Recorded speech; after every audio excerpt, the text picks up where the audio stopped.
Be so efficient that we'll be out of here before lunch. Oh, are you doing that? 5 votes. She's got wishful thinking. Punch and Talk to Be so Dennis. efficient that we'll Felt be out. like Dennis, don't talk too much. I'm not calling on you.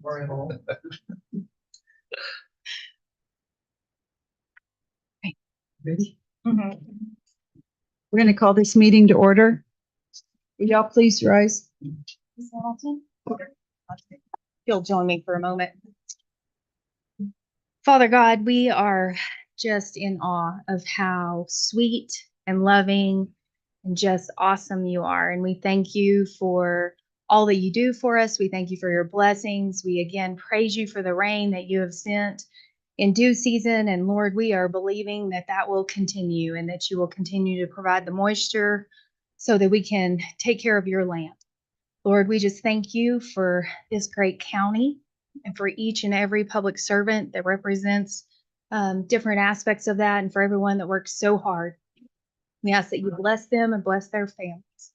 Lord, we've got a great holiday coming up, and we just praise you for this amazing country and for this freedom that we are all able to enjoy. We ask that you protect the men, women, and their families that protect this great nation. And Lord, just most of all, we thank you for your Son. We thank you for his love and for his forgiveness and his ultimate sacrifice. And it's in his precious name that we pray. Amen. I pledge allegiance to the flag of the United States of America and to the republic for which it stands, one nation under God, indivisible, with liberty and justice for all. I salute the flag of the state of New Mexico, the Zia symbol, perfect friendship among united cultures. I like it. Thanks.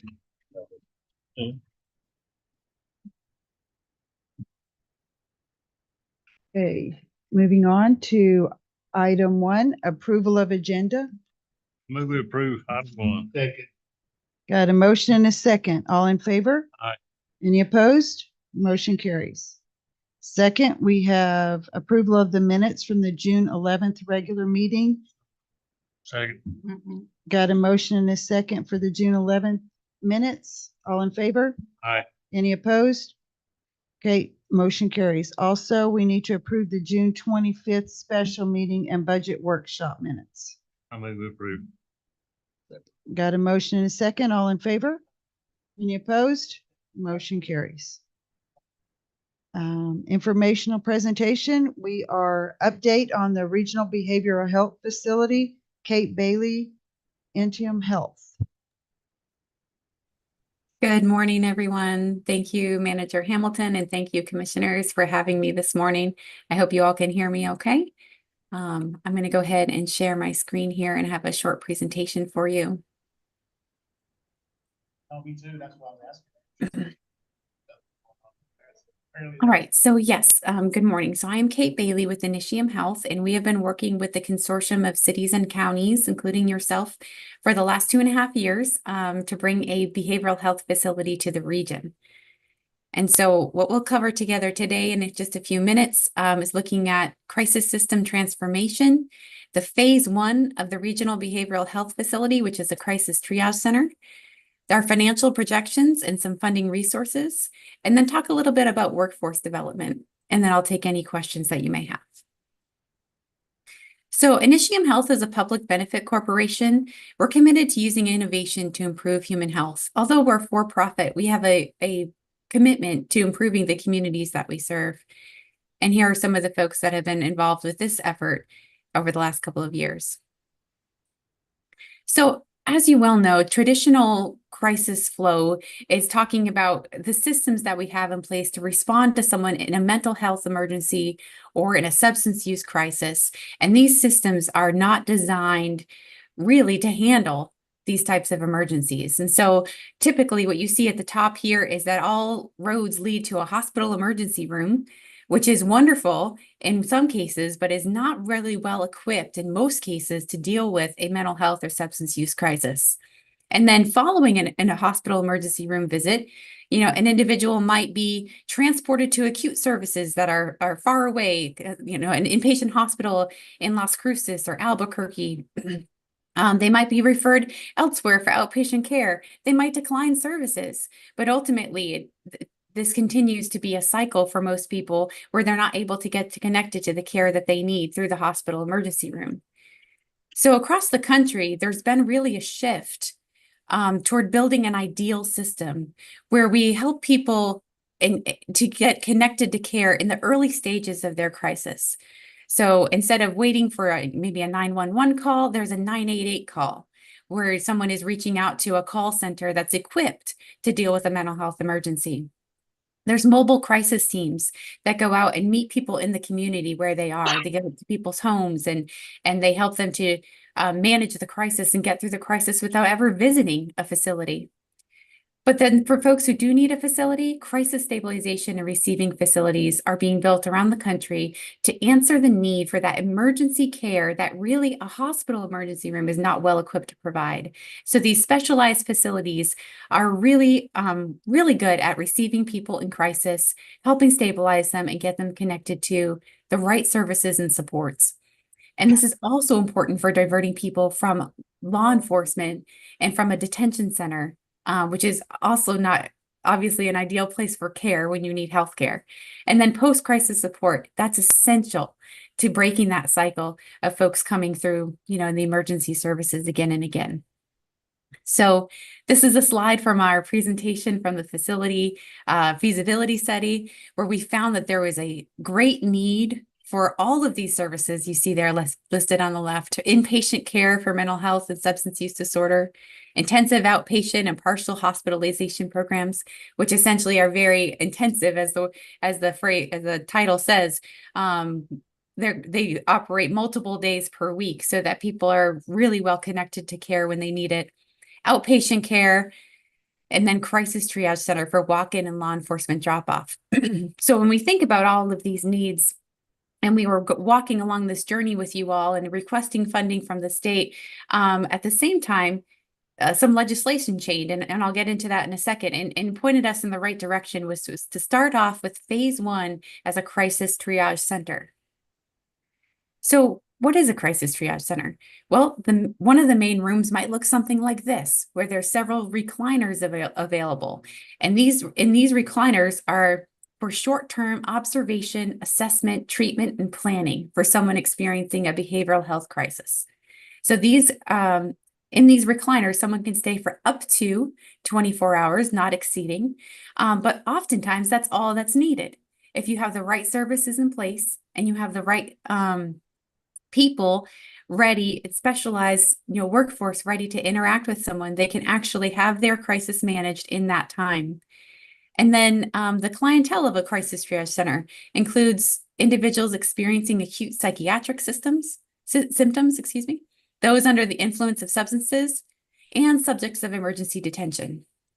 So crisis triage centers they facilitate efficient referrals from first responders.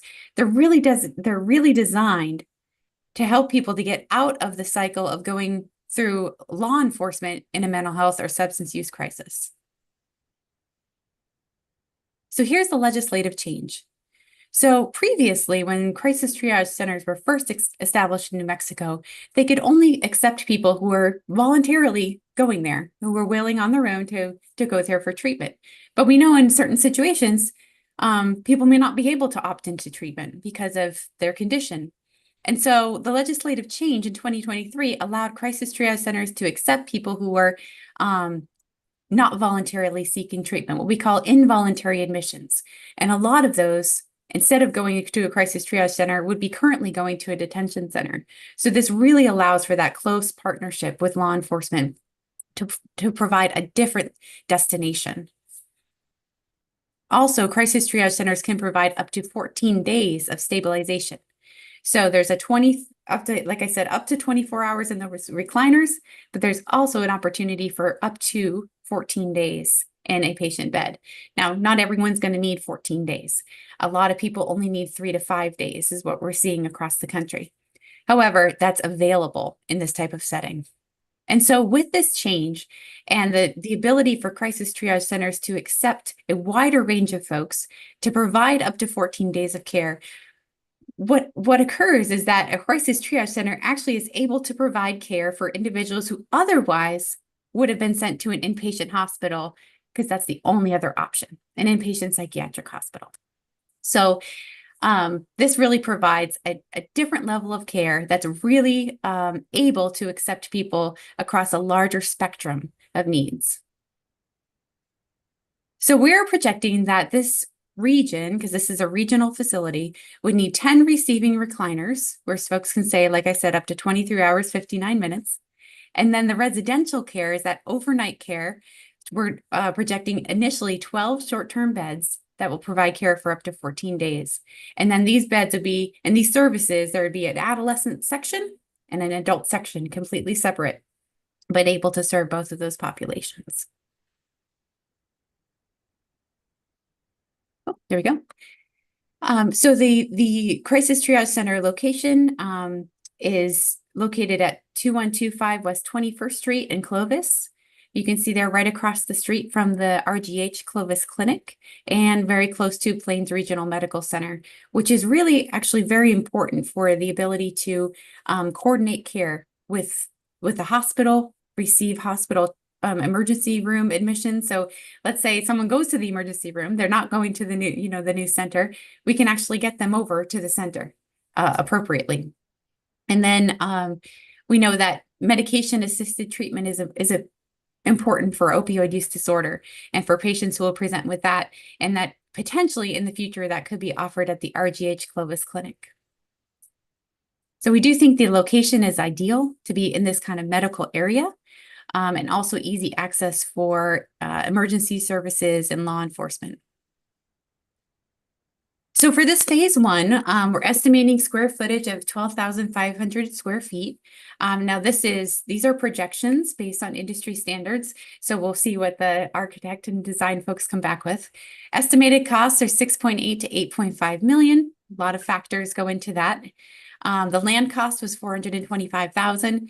And then, so if you look at the, the range there of the estimated construction costs and land costs, the funds available should be sufficient to cover it. And that's the 10 million that was received in capital outlay funds by the consortium last year. So some of the key strategies for success of the center, one is going to be occupancy. The center is going to work well if it's full. For a lot of different reasons, as you can imagine, staffing, efficiency, and revenues. Law enforcement partnership is going to be key to that, so that we can create that systems change so that people are going to the center instead of other places. We're going to be able to provide transportation services. So this is going to be key for this Crisis Triage Center to function as a regional location. We're going to be able to bring people to the center and also transport them back home. Service mix, it will be important that the operator that's selected is able to provide not only mental health crisis care, but also detoxification, withdrawal management from substances. That will be key to redirecting a lot of folks that are going to the detention center in those kinds of situations. And then staffing, we're currently working on, and I'll get into it in just a minute, some work to build out more social workers in the area that can be able to provide mental health care. Peers, the peer workforce is really key to the success of this center. They are specialized individuals who have their own lived experience of either mental health or substance use and are in recovery and are able to relate in that moment of crisis so powerfully with individuals that they are really key to de-escalating those situations because they've been there. And then the clinical partnerships I mentioned a little bit with the different medical facilities that are around. And then finally, collaboration. So this Crisis Triage Center will not be successful if it lives on an island, but really requires the close partnership of outpatient providers and other supportive services to receive people who come through the Crisis Triage Center into their services so that they're immediately connected into care. One of the things that we've seen in other centers around the country is that they actually dedicate space for their partners to have a staff person come and spend some time there and connect with people during their stay so that there's already that warm handoff. So now we'll get into a little bit of the numbers, and I would just like to preface that these are projections, and that as things change, they will change. As legislation changes, they will change, and as Medicaid rates change, they will change. But as of right now, this is what we would like to use to show our best information to date. So some of the key drivers of financial performance of the center will be, like I said, patient volumes. And then secondarily will be Medicaid net patient service revenue. Medicaid will be a very large payer for the center as a large payer of healthcare services in general in the state. And then commercial payer coverage. So the commercial payers are kind of your third-party payers, if you will. Folks typically get them through their employer. And so these payers are have been slower to cover crisis services than Medicaid. However, things are changing. They're changing all the time, and the commercial payers are catching up. So our projected pro forma for the first 5 years shows an operating loss in the first year, second year, and third year. And this is a very conservative model. However, I just do want to give you the context of this. Any healthcare facility is going to take time to ramp up the patient volume. It's going to take time to ramp up the staffing, and it's going to have a lower occupancy when it first opens than you want to get to ideally. So the assumption behind this model is that in year 1, we only have 60% occupancy, but by year 4, we're operating at 95% occupancy. And so that's where you see kind of the initial startup losses. The projected payer mix. So as I said, commercial payers are starting to cover these services, but if conservatively by year 1, we don't see that, then we projected 0% in commercial, 5% Medicare, 80% Medicaid, and then uncompensated pool of 15%. Now, uncompensated doesn't mean there's no funding sources for it, but it means from a healthcare payer perspective, it's not a covered, it's an individual who doesn't have health insurance. So by year 2, we're projecting that the commercial coverage has come into place, and then we kind of model that same mix out, and that could change. But this is based on the experience of other crisis triage centers as well in New Mexico. So projected staffing, you can see there's heavy on nurses, social workers, and peer specialists. These are the folks that will be providing a lot of the direct care. And then the medical provider side, psychiatric nurse practitioners are going to be really important to that. And then, of course, there'll be a chief medical officer and medical director overseeing all of the care. We have discharge specialists there at the bottom. And then transportation specialists will be the folks that are able to bring people to and from the facility. So some of the funding sources to cover those losses I wanted to address with you. Right now, just for Curry County, there's $1.7 million of opioid settlement dollars available. So that's greater than the projected losses during those first 3 years. And that doesn't consider opioid settlement dollars from the rest of the consortium. That was just the number that we were able to integrate today. And then the managed care organization reinvestment funds are another source that we've been able to secure. So the 3 Medicaid managed care organizations in the state, and they've changed and now there are 4, but from the last state contract, they were all made to pay essentially a penalty into this reinvestment fund. And the reinvestment fund is then turned around into investment in services. So instead of the state hanging on to the money, these funds are now being reinvested. And we were able to apply and receive $1.85 million towards this project. And you can see the purposes laid out on the screen. So $850,000 toward design services, $700,000 towards those startup losses, $200,000 to secure 2 vans for transportation, and then $100,000 for communication to, again, raise awareness so that we're able to get the patient volumes that are needed to sustain the center. So on a positive note, there are adequate funds to cover not only the construction costs, but also those initial operating losses and then some other services and aspects of the facility that will be key to its success. And real quick, I'd just like to touch on workforce development, because that's always the second thing that people ask. How are you going to fund it? And then how are you going to staff it? So some of the things that we've been able to do with our partners, Eastern New Mexico University, are expanding paid local internship opportunities so that Bachelor of Social Work students are getting their internship opportunities and internship experiences in the local community. So they're able to make those professional connections and lay a groundwork for future employment in the area. Eastern is launching its Master's in Social Work degree program, which is filling up well. And then we've also collaborated between Eastern New Mexico University and CCC to ensure that behavioral science students at the community college level are able to seamlessly enter the social work program. With CCC itself, they've introduced a new course since we've started this work called Introduction to Social Work and Human Services. We are also launching paid local internship opportunities for students at the community college level, which is a little bit unique, but we think will be a great opportunity for students to start to get employment connections. And then as part of their nursing program, CCC has introduced what's called a complementary psych expansion, so that nurses who are studying there are able to also get trained in psychiatric care. So this is readying them for employment at the center. We had a presentation at Clovis High School in April where we had 80 students participate in a panel presentation. We had 4 speakers who were all social workers from the local area, but represented diverse aspects of social work. And it was a very successful event, and we're looking to replicate it with schools in Roosevelt County, Quay County, and Tobacco County. We've also promoted social work as a career through a social media campaign that reached 16,000 people. And we were able to identify 90 social workers in the region. There's probably more, and we'll keep building out that list, but we are able to give gifts recognizing all of them.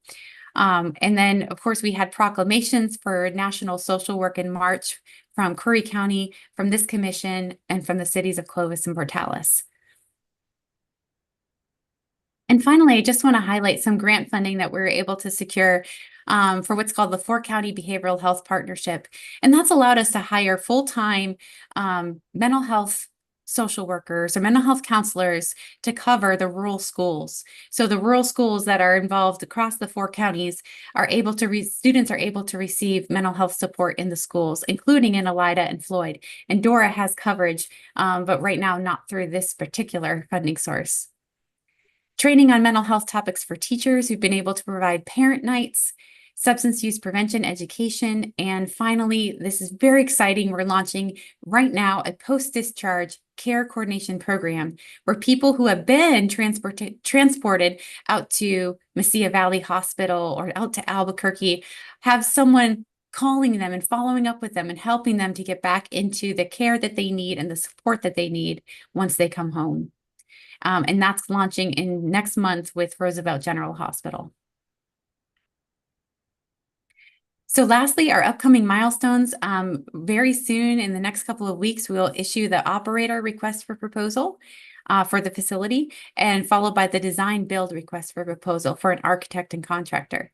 We're having a law enforcement training in September to kind of lay the foundation on how law enforcement can partner with the Crisis Triage Center, and then a public meeting in October to go back to the public with an update on the progress made to date. So with that, I thank you again for your time, and I stand ready for any questions.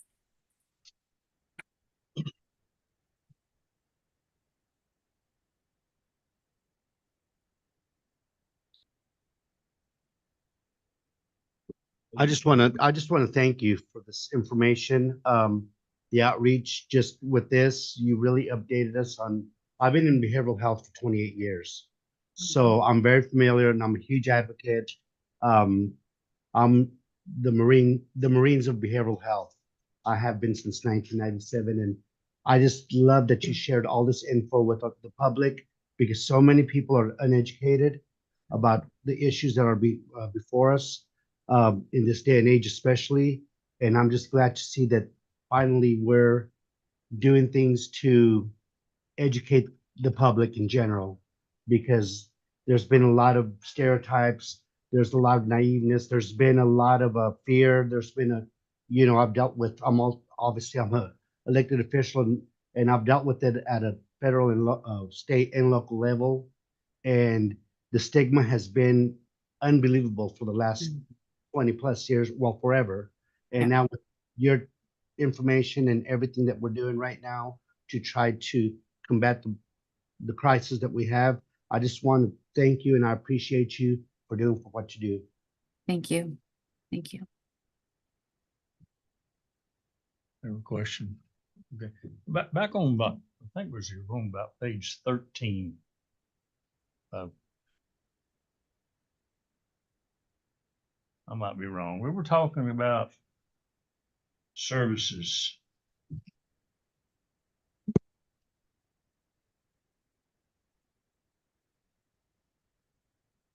Would this be the one, sir? Service mix. Mhm. And, you know, that's a lot of information. I appreciate it. It's kind of really kind of overwhelmed with all that information, but anyway, it's good. Thank you. We're talking about service mix, involuntary admissions. What does that mean? So- Involuntary admissions. So typically comes into play in a scenario where law enforcement is called to a mental health crisis and an individual is not able on their own to opt into treatment, but they present a danger to themselves or to others, Okay. and that they're then taken into treatment. Okay. Thank you. Mhm. Let's talk about peer workforce development. What is that? So the peer workforce are individuals who have their own experience of a mental health condition or substance use condition, and they're in recovery. And so they have their own journey to share. And they're so important to connecting with individuals in crisis because they're able to help them de-escalate their situation. And so there's a 40-hour training that the state offers for individuals to become certified peer support specialists. And once they're certified, they're able to actually bill Medicaid for their services. So they're a workforce that's very important to individuals in recovery or in crisis in order to be able to connect with someone who understands. Oh, thank you. Thank you. Mhm. That's all. Thank you. And for the record, I was one of the first individuals to put someone through the peer specialist program about 15 years ago when it first was implemented in New Mexico through Mental Health Resources. Right. And she's still very successful and she's really helped a lot of individuals succeed with the continuum of care and to prosper. I have no more questions. Thank you. Paul's not. Commissioner Criswell, do you have something? I just want to thank you for your presentation today and thank you for the presentation last week that y'all held up there at Clovis. It was very informational. Thank you. If I can, Madam Chair. Kate, thanks again for hopping in. We appreciate it. After the last meeting up in Clovis that Commissioner Criswell and I attended, we saw that it was very clear we needed to get back in front of all of our governing bodies and get this information to them. So this is phenomenal. We love that you're laying all of this out. Y'all have had commendable hard work. As you said, it's been a long 2.5 year process. So this has been a lot of conversation. So great work on that. And the other thing I wanted to add, Commissioner Savage, to yours. So when you talk about the involuntary, the other goal of that is to keep these individuals out of our jails, out of our detention centers, because that's where they're ending up right now. And that's not the best place for them to receive that crisis care treatment. You know, those are the ones that need to have a higher level of care and need to be dealt with in this crisis triage center will be a perfect fit. And we do currently utilize our peer support specialists. I'm sure y'all remember from Chris's last presentation, we do have a peer support specialist within our detention center, working within our MAP program on a limited contractual basis. And that's going really, really well. So we're seeing the success of some of those things that we've implemented at this point. And y'all have committed part of your opioid dollars to this as well. So there's those there, as well as the support, the continued support of y'all's MAT program over at the detention center. So thanks again, Kate. We really appreciate it. And I want to mention one more thing. Also, a judge can deem somebody incapacitated where it's involuntary placement as well. If the family is willing to go before a judge and a judge can deem them incapacitated and it be an involuntary placement. And I would like to say, I do like that new involuntary thing because I know we've picked up people before on the ambulance that we'd go out there on a run, but you couldn't take them because they didn't want to go, but they were clearly not in their best situation, but they just didn't want, they would refuse treatment or whatever, and they really did need it for their own safety, but we couldn't prove safety or harming themselves or others. So I think that's awesome. And I really appreciate all of your hard work and your time for coming to present to us. Thank you so much. And Thank Kate, you. if you can email that to me, I will share it with the commission because as they said, that was a lot of information in a short period of time. And since we didn't have it for the meeting packet, I can send it out to them afterwards and that way they can still have it as a reference. I'll do that. Thank you. Thank you. Thank you. Okay, moving on. Item 4, public requests. Does anybody have anything they would like to say? Please state your name for the record. Chris K. So last meeting. Mm. Last meeting, you guys, Miss Hamilton specifically, talked about stuff going on social media, and towards the end of her comment said that you guys need to set us straight. Y'all don't set us straight. That's not how this works. You guys all work for us. You don't have to like our opinions that we're putting out there, Mr. Lopez. And you can think that our opinions are like assholes, but that's okay. They're our opinions and you still work for us. And if our opinions are that many, maybe you ought to pay attention. Maybe all of you guys need to pay attention to what's going on. Okay? For you guys to say and just dismiss the opinions of people that are out there, it's not right. You guys have no right to sit there and just dismiss everyone's opinions. If they've got opinions, find out what the bottom line is to it. You know, if the county workers are doing everything they can, put that out there. Let them know. If there's neglect, if there's shortcomings, if there's holes, whatever it is, it needs to be fixed. If the public needs to get involved to help fix it, that's what we need to do. If you guys are not doing your jobs, then step up and do them. If these guys are not doing their jobs, step up and do them. Leo, her office, they do a phenomenal job. I work with them all the time. Steven in his office, same thing. Mandy in her office, same thing. So I know for a fact we have phenomenal county employees. They do a great job. We're going to have some that are not good, but the kind of comments that were made at the last meeting, they're not appropriate. They're not acceptable in my opinion, and they have no place in a meeting like this. To talk down to the public, to say the kinds of things that were said, I mean, we're here giving you our opinions. You guys need to listen. You guys need to know what's going on. She wants to say that it's half truths and whatnot. How is a video of someone driving down a road, videotaping potholes, falling over trees, whatever how is a video a false truth? It's not. It is what actually happened as they were recording it. If it was 10 years ago and it still looks like that today, then clearly it's not being improved. Nobody's looking at it. It's being neglected. It's being overlooked, whatever the case may be. But that individual is trying to bring it to your attention to say, hey, this is not being taken care of. And you guys need to look at it and say, hey, what's the deal with this? What do we need to do to fix this? That's my opinion. Thank you. Thank you. Anyone else? Okay, if there's no more, thank you. Not right now. You can do it when you get to your commissioner comments, please. Okay, moving on to elected officials and department heads. Detention, Ms. Hamilton. Well, do you know whether you could accept my comment? You Because, don't even know what it's about. but we don't, but you have a commissioner comment. That was for public comments. We have a commissioner comments on the agenda.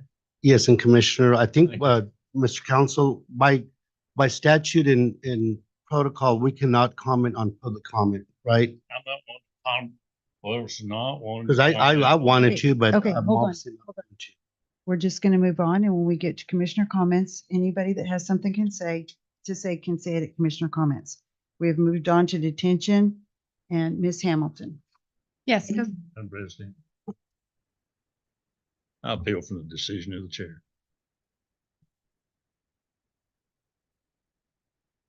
Okay.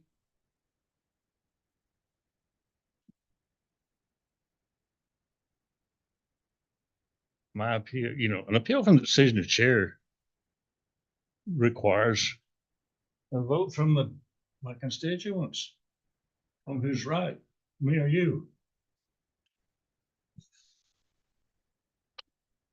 Where it says right here, public request is at the discretion of the chair. Madam President, here's my point. We're in an open meeting. In an open meeting, each commissioner has a right to address the chair and gain permission to speak. You denied my request to speak without even knowing what I was going to talk about. And so you denied me a right. Now, I shouldn't have to give you this, but one of the 5 fundamental rights afforded a member of a deliberative assembly is the right to speak, the right to present their ideas. And there's a right to cast a vote of equal weight, the right for due process. There's 5 fundamental rights. I have to intercede. I'd be the right to speak. Madam And a Chair, I would public like to meeting. intercede on this because I'm going to beg to differ. Hang on. That's the reason that we have a line item for commissioners agenda item. And Hang we on, will be Commissioner able to speak. Lopez. If you would like to appeal that, you can make, Let them vote. okay, that's fine. Commissioner Lopez, No, Commissioner Savage. The vote should be those supporting the decision of the chair. Okay, He voted those, no, he's not supporting the decision of No. the chair, Oh, which I think well, he hold on, wants to for- support. the chair. for point of clarification, okay, please, so for point of clarification. voting the decision of the chair, how do you vote? Commissioner? Yes, No, Yes, no, motion carries. thank you. Detention, Ms. Hamilton. Yes, Madam Chair, Commissioners. So just to present the commission report on behalf of the detention administrator, she is busy in interviews this morning and asked that I give the update. So we're going to touch on the regular count first, and then she's also included the annual information for our meeting minutes. The facility count is 49 with 13 females and 36 males. There are 2 out-of-county detainees currently. Billing for June is Chaves County at 6,250, Curry County at 375. In the detention notes, we currently have 14 in our MAT program, 14 are in group counseling, 14 are in individual counseling, 6 are on medication, 2 are completing the GED program, and 13 are involved in our yoga program. Now, moving on to our annual report for fiscal year 24. The number of days spent in incarceration for fiscal year 24 are 23,793. This is, of course, to include Clay County, which has really more than doubled the days, as fiscal year 23 was 11,656. Our average length of stay for fiscal year 24 was 30 days. Felony charges for fiscal year 24, the average length of stay was 42 days. Misdemeanor charges for fiscal year 24, 13 days on average. DOC transports for fiscal year 24, 54 were completed by the sheriff's office. 54 were completed in total, 17 by the sheriff's office and 37 by Roosevelt County Detention Center. 0 were in restricted housing for fiscal year 24. Staff turnover percentage is down 9% to 57% for fiscal year 24. The average length of time to fill a position for fiscal year 24 is down to 2 weeks. The total cost projected, we're still receiving a few bills, but at this point paid for by the county for juvenile holding is $236,399. The facility updates in fiscal year 24 were flooring, repainting. They updated the classroom. They updated the detainee classroom, and are adding the addition for a detainee classroom so that we can run more programming and have two facilities or two classroom facilities for that. They have added the carport, which was critical during the recent hailstorms. And they have also added a small outside break area. And I think that is the end of her report. I would stand for any questions in regards to detention. Y'all have anything? I'm good. Commissioner Savage? You have anything for No, ma'am. Commissioner Greider? You have anything? Okay. Thank you, Ms. Hamilton. Thank you. Moving on to road, Mr. Dominguez. Good morning. So got a little report here. The road crew is back on projects as we pulled off when it got a little too wet and we had to do some tree removal, washout repairs, spot loading with caliche. So they are now on road P between 10 and 11, clearing out trees on that mile. As soon as we get done with the trees, some of the guys on that crew will be back on cattle guards and pothole patching. So the shredder is out, just about done here in town. Then we'll be going headed towards Floyd, then Elida, and back to Cotton. So we have one blade on 32 east of Lingo, one on 15 east of 206, one at Boone Ranch, one east of Floyd, one in the Bethel area. And after these rains, they've had to backtrack to repair areas that have been washed out or silted in. So it takes them a while to get around, but we're trucking along. That's about it.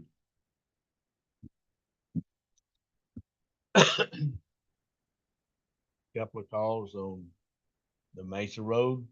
Okay. Road 3. Right. Yes, it is. Yes, sir. Many Cleachy trucks going after the bombing range. That's their route anymore. Right. It Yeah, it's taking a beating. Yes, sir. needs some attention. We'll take care of it. One. Yeah. Mentioned that there was Cleachy trucks going after the bombing range using that road. You know, we chipped the microcell, Sundale Valley. How come they've changed their route? I'm going out. You know, how come they, after we got that road fixed, Right. how come they've changed their route to the Mesa Road instead of using that, the new road going out there? Some of that is the reason that it's, their destination is closer for delivery. The trucks don't have to cross the bombing area. Train, actually drop ordnance or shoot or whatever. And that's the reason they don't. I was just curious because, you know, made them a pretty nice road and they closed that entrance. You know, and so I was just curious. You know, fix that road. That's the only reason I know. Well, I was just wanting, and nobody's asked me to. I was just wanting to get it out there. Right. You know, made a nice county road going out there, and then they closed that entrance. Now they're going another way with the truck, and so it's just. And that entrance actually is still open, Commissioner Criswell. They just use it for staffing and some of the other stuff. They aren't bringing in as much of the material. They're taking that on the backside. But that main entrance, they're using the main entrance off of our Roosevelt Road AB as the main one. And then that's their secondary off of Sundale is what the base officials have advised us. Well, at one time they kind of closed it right after it got fixed and making everybody going on set. Well, they're actually using 3 entries right there. Mm-hmm. All right. Mingus, thank you. Thank you for the job you've done for us. On Roosevelt Road P, between the Arch Highway and Clovis Highway, you know, there's some potholes opening up in there, especially right there where 4.5, Road 4.5 meets P. It's about right in the middle there. There's a big one opened up there. And then over there on O, where O meets that first curve, when you turn down, come down O, going south on O, and you turn west on the Arch Highway. Right there at that stop sign, there's a pretty big pothole opening up. It's not right. It's easily avoidable, but if someone doesn't avoid it and hit it, it's a pretty good size. So there's a couple of, I know you're overwhelmed after the rains. Appreciate what you're doing. Just thought I'd mention All right, those two. Thank we'll you. get it on the list. Thank you. Thank you. Thank you, Juan. Moving on, manager, Ms. Hamilton. Yes, good morning again, Madam Chair, Commissioners. So going to run through my report and then we'll talk about the budget and move to the state of the county. The contractor, Mr. Nixon, and his team did a great job of completing the horse stalls and having all of that done out at the fairgrounds. And so that part of the project with the recreational grant has been completed. The pavilion has been started. We went ahead and repainted the front so that we had that taken care of before they went in there with the new concrete and front porch work and everything. So that is completed as of yesterday, and now they're going to be starting the concrete work. They're going to have that done before the fair, and then after the fair will be the remainder of the renovation for the ADA restrooms there at the pavilion. We are working to close out fiscal year 24, and we have started working on fiscal year 24 audit prep work. We are happy to report that we received notification from the New Mexico State GSD, now healthcare affiliate or healthcare services, that the increase to the healthcare costs are within our initial projections that were within the preliminary budget. So very happy. Ms. Brockman did great at reading her projections and putting in those. So we are within that operational realm on our preliminary budget. The EOC, we're awaiting design proposal on that. So that's the Emergency Operations Center. And the design team came down and met with Mr. Montiel, Mr. Spinks, and Sheriff Sanchez and Chief Deputy Holmes to make sure that they have everything worked in. That will be presented to the commission as soon as we have the final design to consider. The final budget will be addressed in y'all's July 30th meeting. And following that, the final budget will be able to be uploaded to the state. There is a new solar project that is looking to come into the county. They are on board to present to the commission at the August 9th meeting.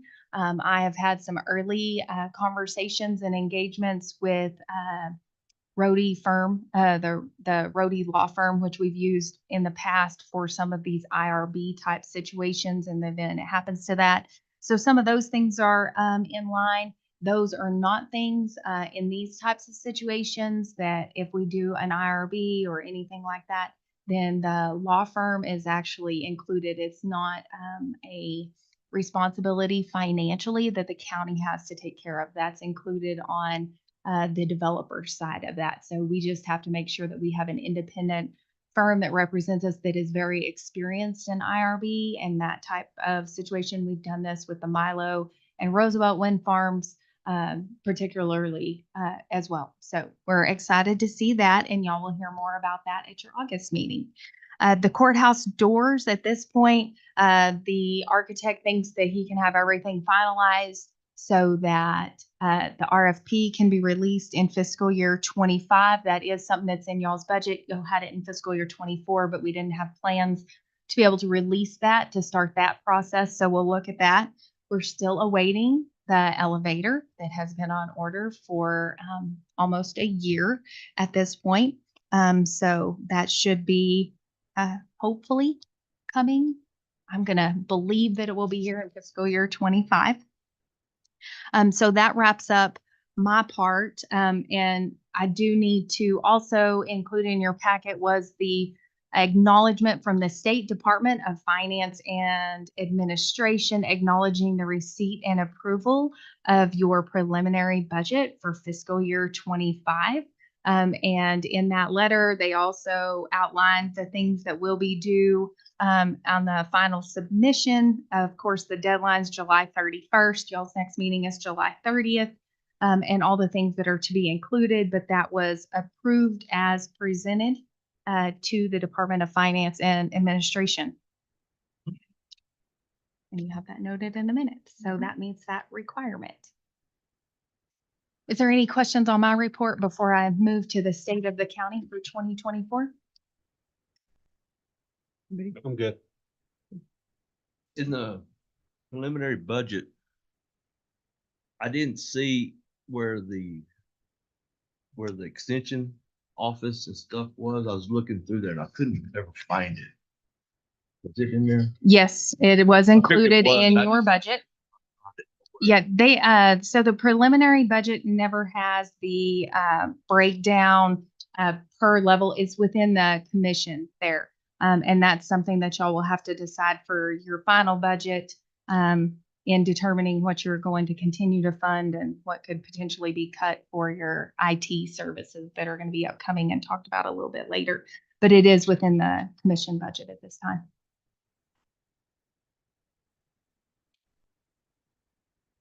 Okay, moving on to the state of the county for 2024.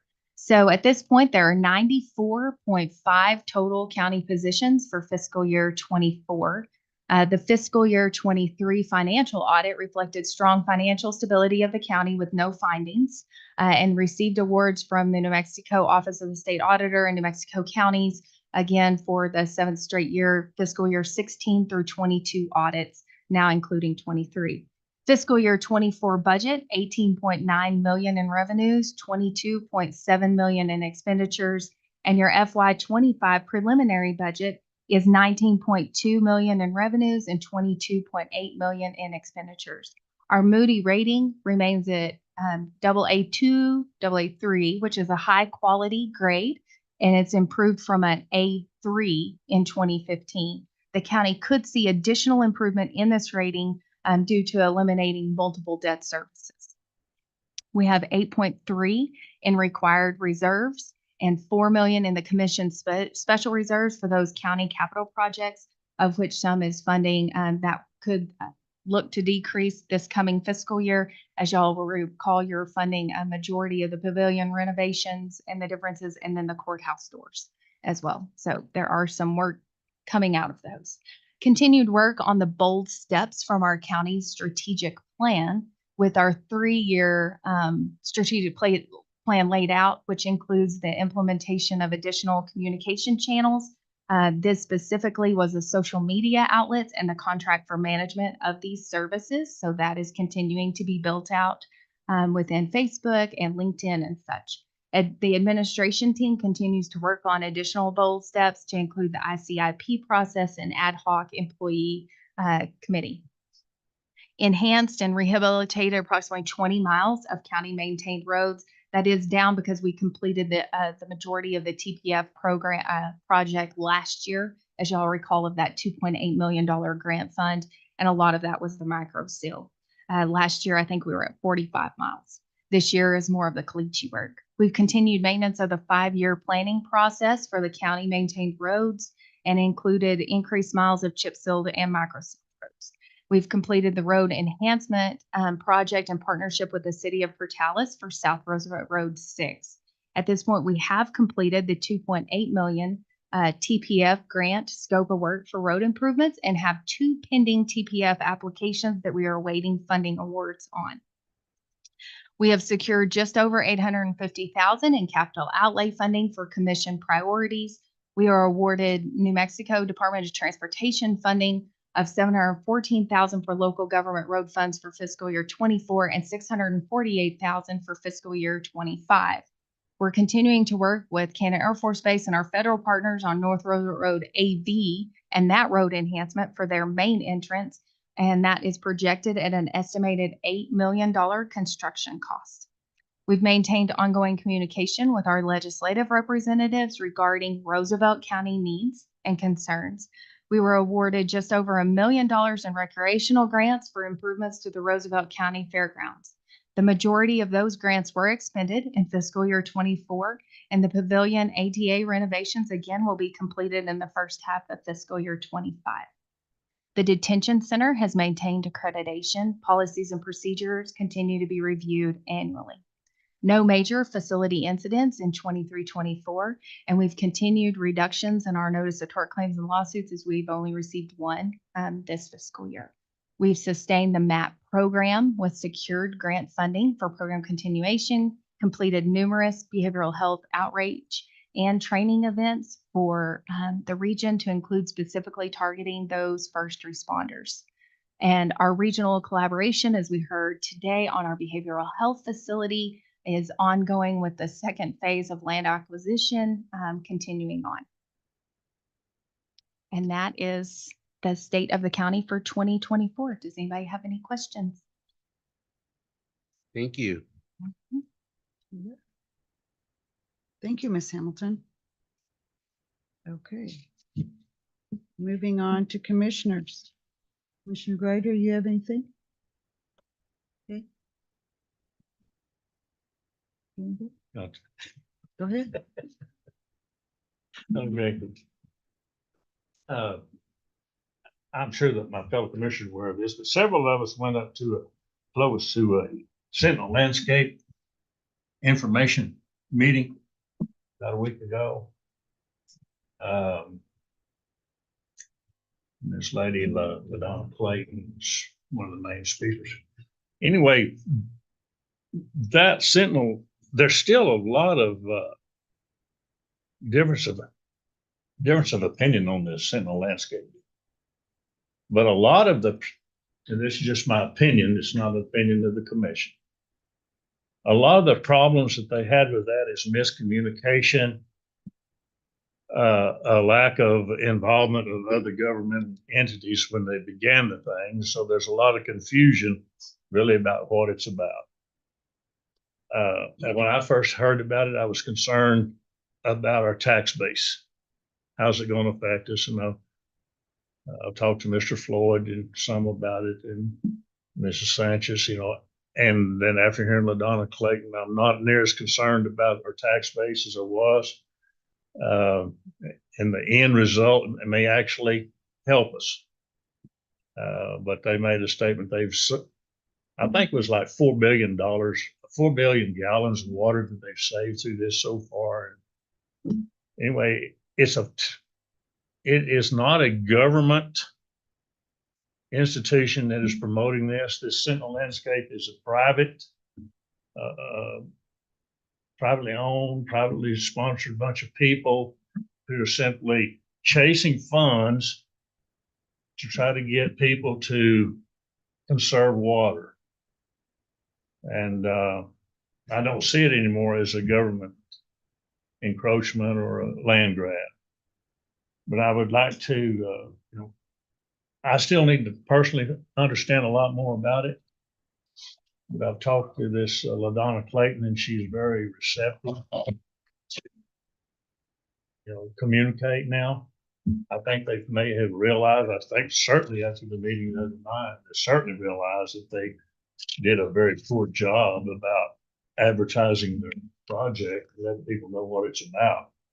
And a lot of the problems they're having now in resistance to the program is because of their lack of involvement in the first place.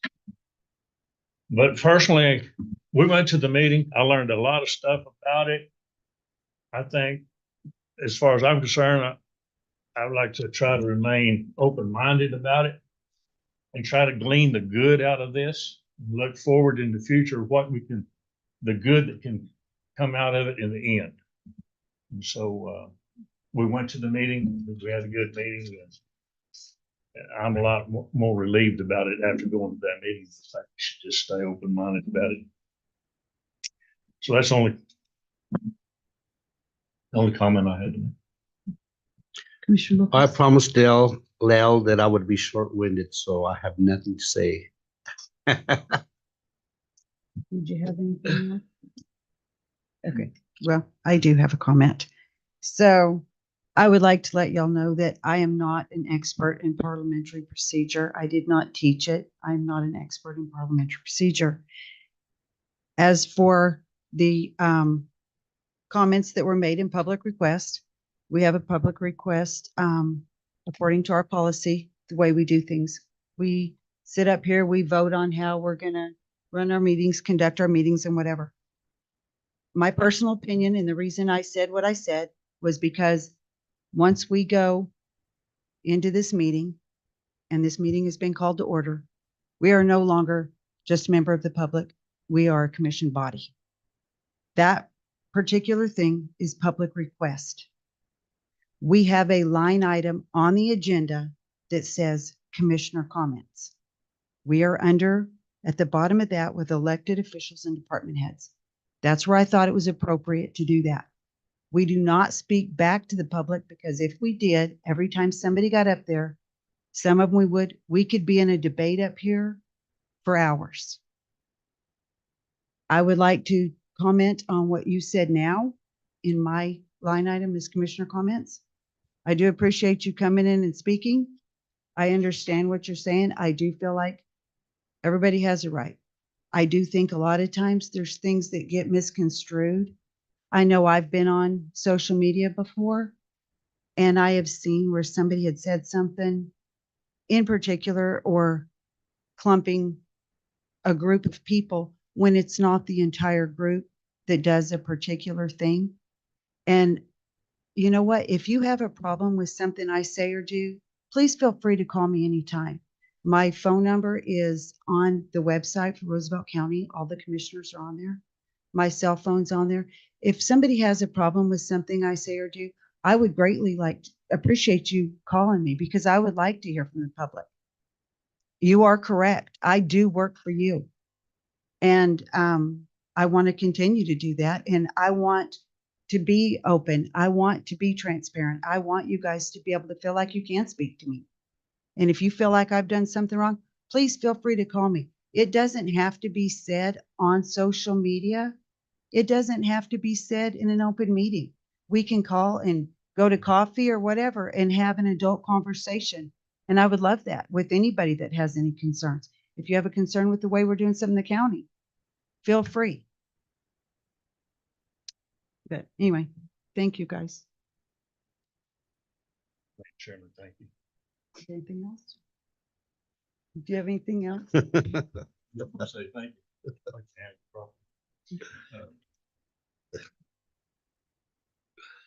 What I was wanting to know was as far as protocol, I was wanting to talk to him. Mhm. I just want to ask you a question about protocol. Because you've asked him to state his name. He didn't. He did. He said Chris Gay. He did. Okay, I missed it. Thank you. Yeah. Moving on to item 6, old business. 6A, consideration of resolution 2024-19, Roosevelt County Board of Commission in support of calling for a United States Amendments Convention. Commissioners and Mr. Garcia. And I don't know if you want to go first or what. I have done some research on this, and I had some reservations on this in the beginning because I wasn't really sure about the way the whole process worked.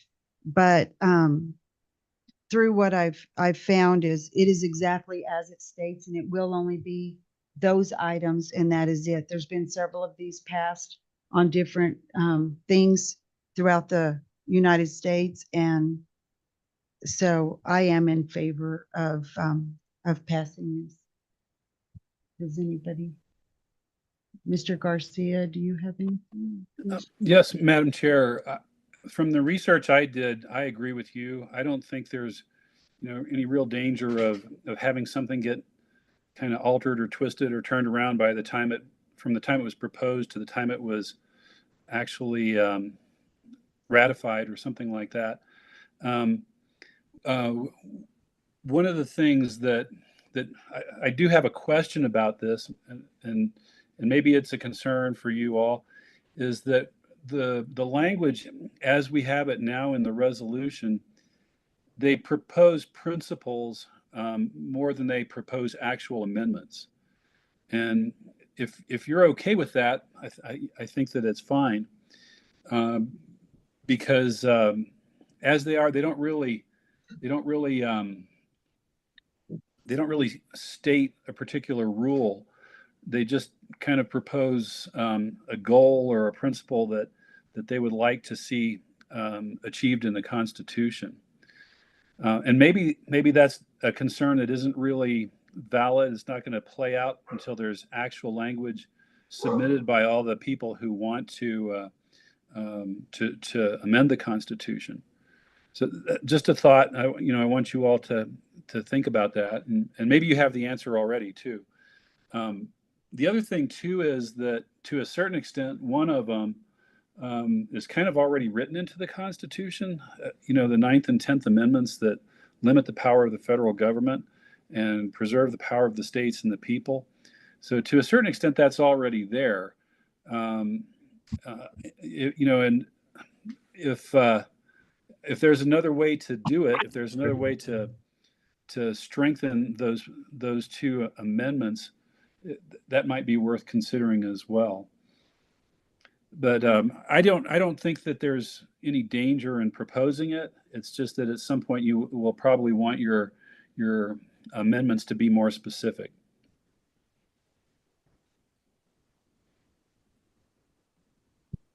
I reminisce back when I took constitutional law as a pre-law student at New Mexico State, and I just think it's so redundant. I think it's a waste of time, and I'm not in favor of any part of this. I think it's going to be a moot issue, and I think it's just a waste of time. You have something now? Oh, Madam Chair. We don't have a motion before the commission on this yet, do we? We're just discussing. You're just in discussion right now. Madam Chairman, I've looked at this some, and it is with Miles Culberson on it. And, I respect my colleague's opinion. It's often very sound advice, but I'm just, at this point, disagreeing with it. I'm very much in favor of passing this resolution.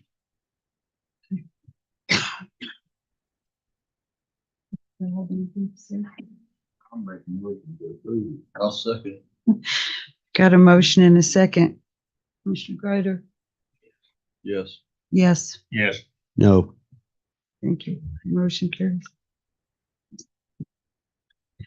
Item 6B, review of commission revisions to Fairground Master Improvement Plan. Ms. Hamilton and Mr. Spinks.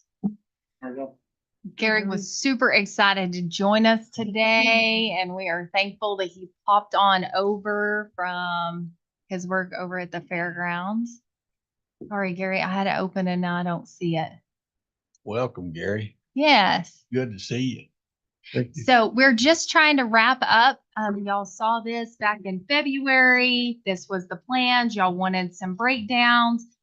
This was one of those things that we needed to get wrapped up in fiscal year 24, as that was the plan. This is just a plan, it's a working plan, but it at least gives the county, the commission, somewhere to start in terms of continued grant funding. This is how we were able to secure the rec grant, because we already had some things that were shovel ready. This was posted for the fair. We've had multiple public input opportunities. A couple of things that were noted. So again, y'all were provided the square footage difference between the pavilion and such. Just to remind y'all, that difference was just shy or just about 2,300 square feet in the loss of the area. So what he did work in is that right here is a potential, if you decide to add on, there would be an opportunity to add one additional span on the pavilion at this point. So this would either be ADA parking here, or you could add a span and add the ADA parking here. So that adjustment was made. You'll see there is, again, no cover on the outdoor arena. And some of the other highlights, again, just clarifying the ADA parking that's closer to all the facilities, the new restrooms that'll be utilized for the arena, the food court and such as well. Everything will be connected. The recalibration of the stage area and enlarging the slab. All of those were things that were in the existing plans. The pavilion question with the Quonset barns were really the only square footage option or the issues that were raised. Everything else has pretty much stayed the same. We've just tried to clean everything else up and have this for y'all to have a working plan to move forward so that the architect is done with this part of it and can move on to the courthouse doors. So that's where your plan is. Again, y'all can come back and change it at any time, or you can at least use this plan now to go, hey, we really want to go after funding for this phase or this project or whatever it is. You've got it clearly identified. You've had the initial architectural plans. Makes all the difference, as y'all realize, and y'all know from the capital outlay project. So it aligns really well with your ICIP, just puts everything ready. Gary, I don't want you to miss out on speaking. So what do you want to add? I think you got pretty much everything covered. I just, and of course you went over everything I've done or doing. I started on the cover as of yesterday and I finished the horse stalls. And I think the next thing is to just decide what they want to on the pavilion or where the Quonset barns are coming down. I think that would be but now everything else is going smooth. There will be more work to be done on phase 2 of the pavilion renovation. So we've got the front end happening with the restrooms and such. You will have to decide on the back end what that would look like for your booths, your displays, your layouts and such, and what that would require. But then once you can get that pavilion done, then you could go ahead and do the next phase of the Quonset barns. We just didn't want to do anything with the Quonset barns till you have the pavilion ready to move everything over. So anyways, at least there's a plan and there's something ready for the county to keep moving forward and securing more grant funds. Do you have any questions on anything? I just like the progress. I love it, actually. Just need to add Lime Street. Don't get me started. That'll be on my next agenda item, next meeting, I promise you. Madam, I got. You know, Gary. Dennis always wanted Lime Street worked on. And I've driven down it and it's getting worse. But we've done a lot of work on that fairgrounds on the drainage. Look at that and the way the drainage is. I don't know if the city were to do what they needed to do on Lime Street, how would it affect our drainage? That would, it looks to me like the proper reconstruction on Lime it's going to require some surveying and a lot of forethought. It's going to be a complicated procedure. Yeah, they'll most likely, Commissioner Savage, to just make a long story as short as possible. It's not going to have an impact on our drainage because we did our drainage to try to take burden off of Lime Street. So you've got the holding pond here, you've got this holding pond here, and then we also added the holding pond right down here on the road area. So all of our stuff is the watershed before it ever gets to Lime Street. So our underground drainage system, which was about $666,000, those holding ponds, everything, that's before. So that watershed, that's to capture everything before it hits as much as we can before Lime. So it will not have an impact on our situation. You are correct. They are going to have to consider floodplain. They are going to have to consider engineering, the architecture. It is not something that our road crew could go and do. And that's something that the city would have to hire out. I know that that is a road that's on their plan somewhere, but they've never been able to really communicate where it was in terms of prioritized on the list. And that is something that we've talked to about joint applications for like a CDBG Exactly. project or anything along those lines. So y'all can do that. More power to you. Maybe you can find the way to get it across Amber, the finish line. We've been dealing with this for years. We even got the peanut mill, the Yes, upper management, the corporate people. involved with this. I was just hoping that Commissioner Savage had a change of heart where he would wholeheartedly support me in this project.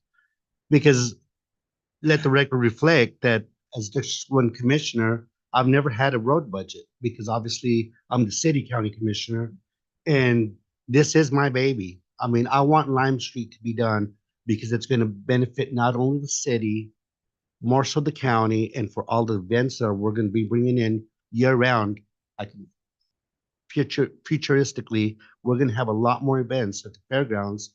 And we have such a beautiful thing that we're doing within the fairgrounds as a team. And then to have a road that's horrendous. I mean, I'm gonna push for it and I'm gonna continue till December 31 Well, I and can, soon after. I totally understand that, but I know the first step would actually be for the city to have a plan. They would need to have it architecturally, like engineered, to be able for the engineers to come in there and say, this is what has to be done. Because there's like 27 driveways or something along that strip when you take Lime, and you have to take in that part of Boston too, because you've got water flow and you have to turn it at that stop sign and continue to flow to the tracks. So all of that has to be taken into scope. And you have all of those access driveway points for Hampton Farms. So they would need to have some type of engineering plan and some type of estimate so that when you did partner, and again, you have to have permission. This is a city road. This is not a county road. You can't just go start anything without that partnership collaboratively. But even then, it wouldn't be where we would be doing any of the work. The city would need to procure it. They would need to be the fiscal agent. They would need to be the ones receiving the money. You could certainly help in partnering or getting that CDBG grant application, and those monies coming in or going after capital outlay. But they're going to have to outsource this level of work because of the flooding implications and such. Right. Well, you know how long I've been working on this, even before your time. I got BNSF as a BNSF rep to do the approaches. We got Hampton Farm to partake in their thing where they put cement, concrete, everything. Us as a county has done everything in our part. And then when we got allocations through CDBG, because that was within my district, and my dad was then appointed by, I think, Governor Martinez, and they stopped right there at Boston, which I will never understand with all those CDBG funds, why they stopped right there at Boston and not went all the way through 70 to the approaches. So I'm going to continue to fight for this. I think would be a huge enhancement for the betterment of Roosevelt County. I really do. And if it ever comes to fruition, I want to maybe be named after me. Thank you, Madam Chair. Won't be loud anymore. Gary, is out there at the new horse stalls, is the water out there pipeline, is it adequate or? Oh, yeah, there's a 2-inch line running out there. We just gotta come off of it and shoot it up the middle for the horse stalls. Yes, sir. Yeah, there's adequate water there. Yeah. Well, I was curious about if there's adequate water lines, for Yes, sir, yeah. for the new deal. Yeah, it's not gonna take a lot for them, but no, the vendor water lines are just right off, and it's on a 2-inch line, and it comes up out here on the black line there, and there's a line here, and we're gonna go out here, then go straight up the middle. So like Couldn't go quite fast. maybe 6 faucets in all of them there, so it's adequate. So you're getting close to fair ready. Don't say that word. Yes, sir. Well, we should have No. one. Anyway, good job. Yeah, thank you. Paul, do you have anything, Paul?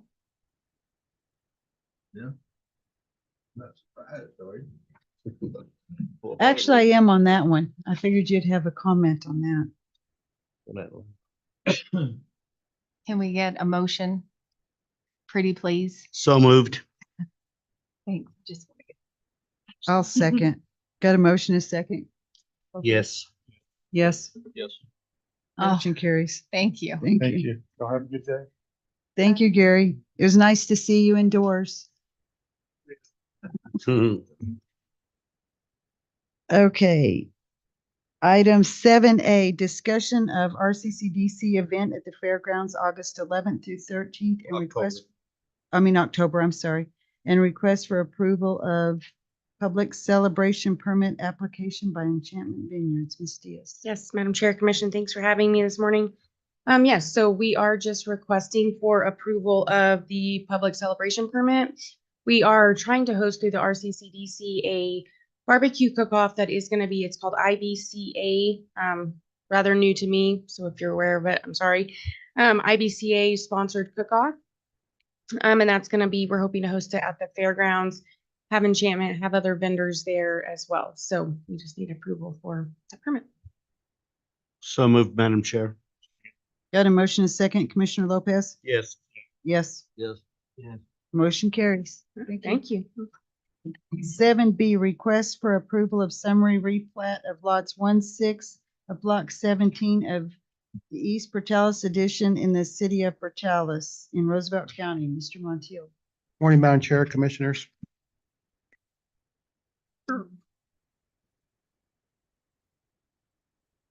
B&B Merit has applied for a summary replat of lots 1-6 of block 17 of the East Portales subdivision. The replat is in the city of Portales municipality. Of course, it's in the East Portales addition subdivision. Basically, it's over there by the Pizza Hut, the old Garden Source. They're gonna, from what I understood, that's gonna be the new Sonic gonna be built there. The proposed replat contains 6 lots. They're gonna combine the 6 lots into one. The maximum lot size will be 0.9642 acres. The maximum lot size, of course, will be the same, 0.9642. It falls under our Article 6 under the subdivision ordinance review process. There has been no adverse opinions from utilities or landowners by letter sent out by the city of Portales. It has been approved by the city of Portales. It has met all of our rules and regulations in our subdivision ordinance. I ask for your approval. I need discussion on this, Madam Chair. Thank you. While this process is all going on, I know it's going to be timely. Who would be responsible to clean it up? That is the biggest eyesore for people coming in and through Portales, coming to visit Portales. It's horrendous. And would it be the city? Would it be who the ownership individuals who own it right now? How can we get somebody to clean that up? They're in the process. Well, I'm assuming once they start the construction phase, it'll start getting cleaned up. But the way I I'm understand it, talking it'll about be, like right now. it would be under the ownership of that property. So if it's that B&B realtor, so for me, I would think it would be them, their Can the responsibility. city inspector contact them? It would be their code enforcement that I'll reach out to the code enforcement Thank you. and then they'll send out a letter or get in contact with that company and then they'll. Please do. And I know the rain it's been, Yeah. we love the rain, but that is the biggest eyesore. Well, you've seen Yeah. it. You've seen it. Yeah. And you Yeah, guys are and- more than welcome to go. And like I Right, said, the only but thing I can do is reach out correct. to the code enforcement and Well, let if her you know can do there's. that on our behalf, on my behalf for sure, I would appreciate it because it is within my district. Yes, sir. Thank you. Yes, sir. I can get that squared away. With that, I'll move to approve as presented by Mr. Montiel. Motion and a second. Mr. Ryder? Yes. Yes. Yes. Yes. Motion carries. You can just keep going. Oh, okay. Part 2, City of Portales, another one, City of Portales. Max Merritt has applied for a summary replat for lots 5, 6, 7, and 8 in Block 2 of the Oakwood Manor Estates Unit 4 subdivision. This replat is again in the City of Portales limits and in the Oakwood Manor Estate Unit 4. Described 737 feet from the intersection of South Globe Avenue and East University Drive. This proposed summary replat contains 4 lots. The proposed summary replat will combine 4 lots into 3, which will be named 5A, 6A, and 7A with a total acreage size of 1.040 acres. Of course, each lot will be 0.497 acres in size. Same will be the maximum. Again, it falls under the Roosevelt County Subdivision Ordinance, Article 6, review process. There was no adverse opinions from utilities or landowners. that were sent out by the city. Has been approved by the city. It has met all of our rules and regulation in our subdivision ordinance. I ask for your approval. I move we approve. Second. Got a motion and a second. Commissioner Lopez? Yes. Yes. Yes, Yes. motion carries. Okay, let me jump over to the counties folder. Okay.